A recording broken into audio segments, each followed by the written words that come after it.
नमस्कार, मानस मिश्रा वाली न्यूज 24/7 में आप सभी का बहुत बहुत स्वागत करता हूं। अनुच्छेद 142 पर chief justice of India BR Gavai गुस्से से तिलमिलाए दिखे। मामला था महाराष्ट्र में, जहां chief justice of India BR Gavai अपने गृह नगर पहुंचे थे, गृह राज्य पहुंचे थे, माफ कीजिए, गृह राज्य पहुंचे थे। और वहां पर जब वो पहुंचते हैं और मंच पर तक जाते हैं तो कुछ ऐसा होता है जो उनके गुस्से को बढ़ा देता है।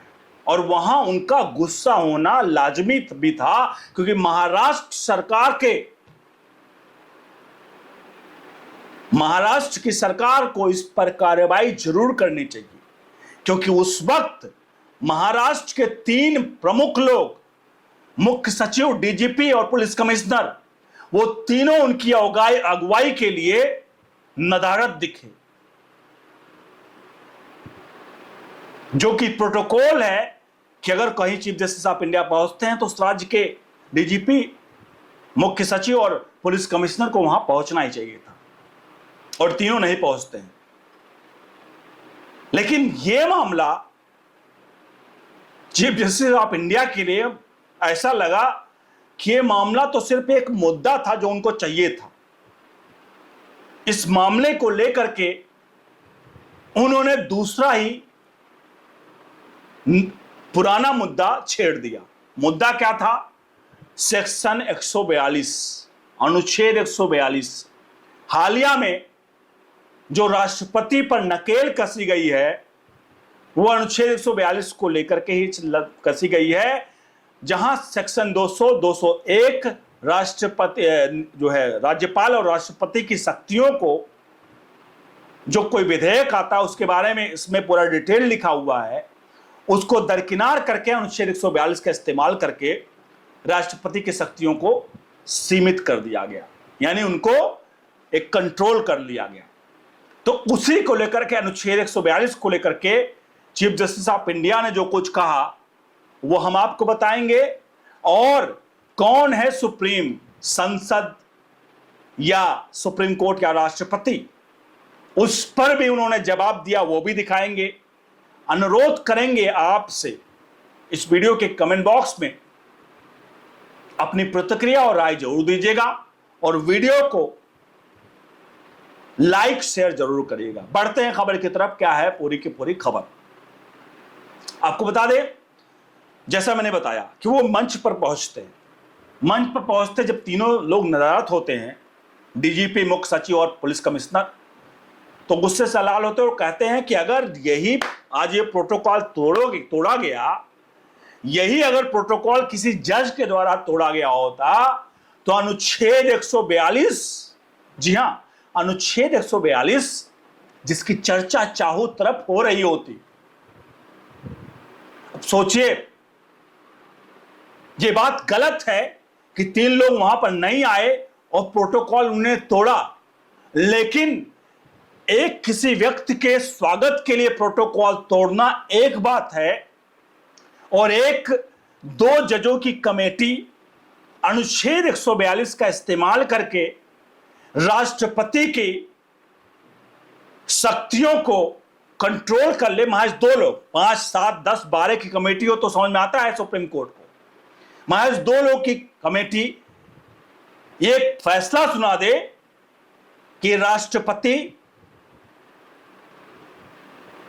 को ये करना है, ऐसे करना है, जबकि जिस बारे में फैसला सुनाया जाता उसके बारे में उसी संविधान के में सेक्शन 200 कहता है, सेक्शन 201 कहता है कि राष्ट्रपति के लिए कोई भी विधेयक उनके पास आता है तो उसकी कोई समय सीमा निर्धारित नहीं है।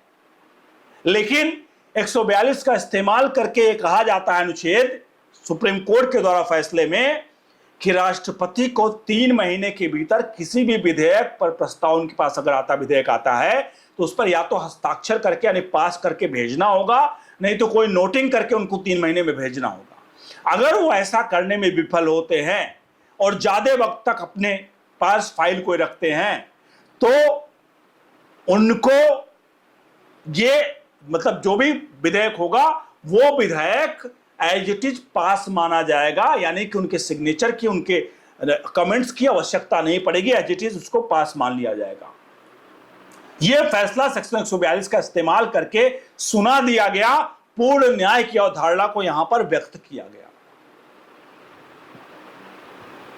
अब यह सवाल यहां पर था, अब यहां पर एक सवाल का और जवाब आपको ले लेते हैं, यहां पर चीफ जस्टिस ऑफ इंडिया ने कहा, चीफ जस्टिस ऑफ इंडिया ने कहा कि देखिए, जब बात आजकल हो रही है कि भाई कार्यपालिका, न्यायपालिका, विधायिका कौन सुप्रीम है, तो उन्होंने साफ कहा कि संविधान हमारा सुप्रीम है।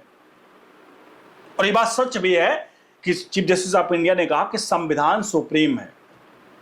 लेकिन सबके बीच में एक सवाल और आया, वो सवाल यह है कि संविधान सुप्रीम तो है, लेकिन उसी संविधान में सबको शक्तियां दी गई हैं, उसी संविधान में सबको शक्तियां दी गई हैं, चाहे सेक्शन 142 का इस्तेमाल कर रहे हो आप, चाहे कोई सरकार जो है वो संवैधानिक तरीके से ही चुनी हुई सरकार संसद में, लोकसभा, राज्यसभा में कोई बिल ला के पास कराकर राष्ट्रपति के सिग्नेचर के बाद उसको इंप्लीमेंट करती है, तो वो शक्तियां दी गई हैं केंद्र सरकार के पास। लेकिन क्या संविधान में कोई बदलाव सुप्रीम कोर्ट कर सकता है? यह सवाल इसलिए कि जब अनुच्छेद 200 में जो राज्यपाल के लिए है, अनुच्छेद 201 जो राष्ट्रपति के लिए है, जब इन दोनों में लिखा हुआ है कि अगर कोई विधेयक राष्ट्रपति या राज्यपाल के पास आता है तो उसकी कोई समय सीमा नहीं होगी उनको सिग्नेचर करने की, उनको पास करने की। तो अगर कोई समय सीमा नहीं दी गई है तो क्या अनुच्छेद 142 का इस्तेमाल करके क्या संविधान के उस चीजों को संशोधित भी किया जा सकता है? क्योंकि अगर आपने कहा कि भैया 3 महीने का समय आपको दिया जाएगा, 3 महीने का समय आप लीजिए, उससे ज्यादा का समय मत लीजिए, जबकि 201 में ऐसा नहीं लिखा हुआ है, तो एक तरह से क्या इसे संविधान संशोधन के तौर पर फैसला नहीं देखा जा सकता है? ध्यान दीजिएगा, अनुच्छेद 142 क्या कहता है?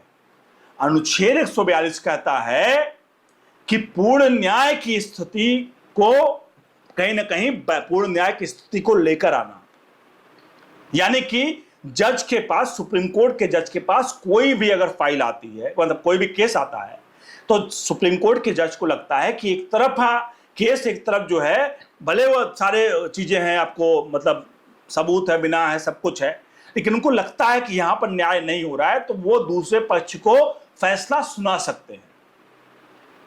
और वो फैसला भले सबूत किसी के पास हो, वो चिल्लाता रहे, कुछ नहीं फर्क पड़ता है, वो दूसरे को आपको फैसला सुना देंगे और वो फैसला पूरे भारतवर्ष में लागू होगा।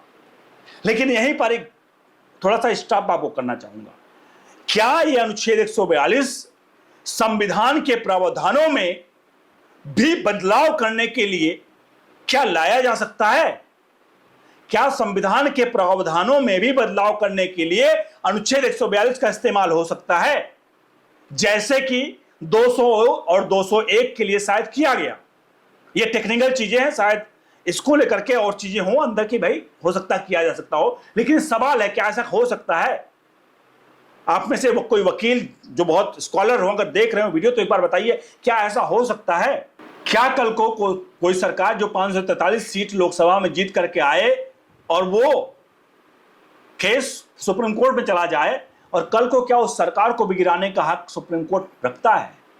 जबकि संविधान में कोई भी बदलाव केवल और केवल संसद के द्वारा किया जा सकता है, सुप्रीम कोर्ट के द्वारा नहीं किया जा सकता है। तो क्या इन सारे सवालों के जवाब आप सभी कमेंट बॉक्स में दीजिए। यहां पर मेरा कोई भी मतलब नहीं कि कोर्ट के फैसलों पर सवाल खड़े करना, कुछ चीजें हैं जिनका डिबेट होना चाहिए, क्योंकि एक शक्ति किसी के पास है तो उस शक्ति का प्रयोग, दुरुपयोग, चाहे राष्ट्रपति हो, चाहे केंद्र सरकार हो, चाहे सुप्रीम कोर्ट हो, चाहे एक अदला सा प्यून हो सरकार का, कोई भी हो, उसको नहीं करना चाहिए। आप सभी अपनी राय प्रतिक्रिया जरूर दिए, वीडियो को लाइक से जरूर करिए, कमेंट बॉक्स में प्रतिक्रिया देते देते हम देश हित में काम करें। नीचे दिए नंबर्स पर सहायता राशि गूगल पे, फोन पे, पेटीएम पर हम जरूर भेजें। बने रहे ओनली न्यूज 24/7 के साथ। बहुत बहुत धन्यवाद।